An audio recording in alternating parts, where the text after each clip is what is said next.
আমারও মাফ করে দেন স্যার, আমি আর জীবনও স্যার এরকম ভুল করতাম না স্যার। অফিসার এবং রোকন ভাইয়ের ভিডিওটা দেখে খুব ভালো লাগছে, তাদেরকে আমি স্যালুট জানাই। কারণ এরকম শিক্ষণীয় ভিডিও করা উচিত, কারণ আমাদের সমাজে যে এভেলেবেল দামি মোবাইল ভালো আছে জি আছে আলহামদুলিল্লাহ। স্যার, কি মনে করিয়াতে? আমার তো হঠাৎ করে ব্যালেন্স শেষ হয়ে গেছে, মোবাইলে ব্যালেন্স শেষ হয়ে, একটু মোবাইলটা দেন আপনার, ব্যালেন্স ঢোকাবো। বাহ, এটা তো আইফোন দেখা যাচ্ছে। জি স্যার, আইফোন। ও আচ্ছা আচ্ছা, কবে কিনছেন? কিনছি স্যার, বছর হয়ে যাচ্ছে। ও আচ্ছা, ঠিক আছে। কত টাকাতে কিনছেন? 1,90,000। 1,90,000 টাকাতে মোবাইল কিনছেন? জি স্যার। তো বিশাল কিছু। তা আপনার দোকান দেখা যাচ্ছে ভাঙাচোরার মতো, কিন্তু 1,90,000 টাকাতে মোবাইল কিনছেন। আপনার দোকানটা ডেকোরেশন করতে পারতেন, বিভিন্ন মাল উঠাইতে পারতেন, তো ভালো লাভজনক হইতো। স্যার, সত্যি কথা বলতে স্যার, এটা 1,90,000 টাকা দিয়ে কিনছি না, second hand sir, second hand কিনছি। ও আচ্ছা, সেকেন্ড হ্যান্ড মোবাইল কিনছেন? জি স্যার। আচ্ছা ঠিক আছে, আপনি বসেন। আপনি তো অস্থির হচ্ছেন কেন? না স্যার। কাঁপতেছেন কেন আপনি? আপনার নাম কি রুকন? জি স্যার। আপনার পিতার নাম কি আব্দুল মুতালিব? হ্যাঁ স্যার। গ্রামের নাম বাসাটি? জি স্যার। ঠিক আছে, আপনি বসেন। আপনি যে মোবাইলটা কিনছেন, কার কাছ থেকে কিনছেন? স্যার, তার আমি চিনি না।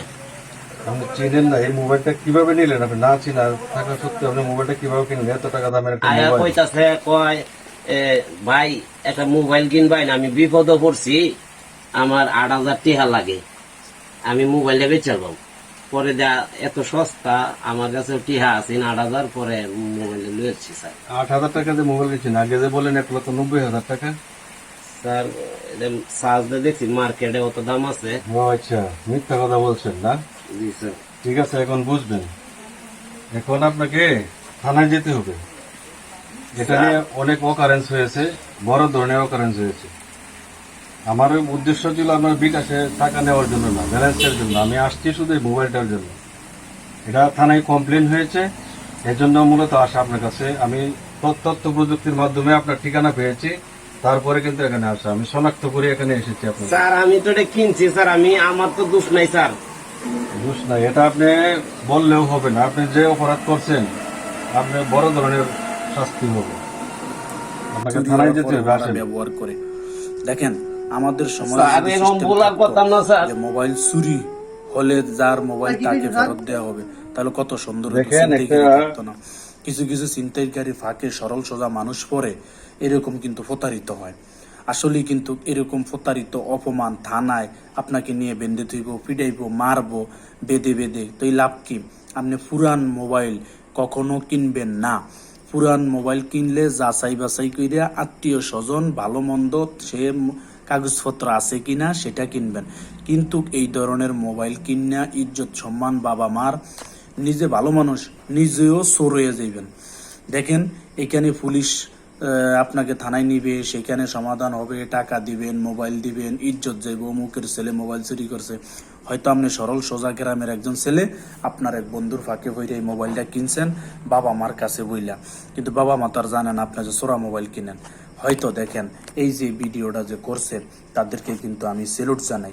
একটা আইফোনের ভিডিও করছে। তো মনে করেন এই ধরনের মোবাইলগুলি কেউ কিনবেন না, কেউ প্রতারিত হবেন না। এই যে তাদের ভিডিওটা দেখে কিন্তু খুবই ভালো লাগছে। আর সকলে মিললেই কিন্তু ভিডিওটা বেশি বেশি শেয়ার করবেন, না হইলে কিন্তু বাইরে আপনাদের বিপদ আছে। আমাকে বিপদ হইলে আমরাও বিপদও পড়ি যাবো। তো কিন্তু সবাই কিন্তু সকলে মিলিয়া এইসব সতর্কতা থাকতে হবে। সতর্ক না থাকলে বিপদ আছে, বিপদে পড়লেই কিন্তু টাকা লাগবে, টাকা দিয়ে আবার ছুটাইতে হইব, ছুটে আবার পুলিশের মাইর খাইবেন, মাইর খেয়ে ফিডাও দিল, লাভ হইল না, কোনো লসও গেল, টাকায় টাকাও গেল। এই ধরনের কাজ করবেন না। কেউ পুরান মোবাইল কিনবেন না, নিজের হাতে নিজে হাত করা লাগাইবেন না। সাবধান, খুবই সাবধান থাকবেন। এই ভিডিওটা দেখে অনেক কিছু শিকার আছে। ভিডিওটা বেশি বেশি শেয়ার করবেন। রোকন ভাইকে অসংখ্য অসংখ্য ধন্যবাদ, পুলিশের ওসিকে সম্মান। কারণ এই শিক্ষণীয় ভিডিও করার কারণে অনেক মানুষ কিন্তু বাঁচা যাইব, না হইলে কিন্তু মানুষ ধ্বংস হয়ে যাইত। ঠিক আছে, তো আপনারা ভিডিওটা করছেন, অসংখ্য অসংখ্য আপনাদেরকে ধন্যবাদ। আর সবাই বেশি বেশি করে শেয়ার করবেন।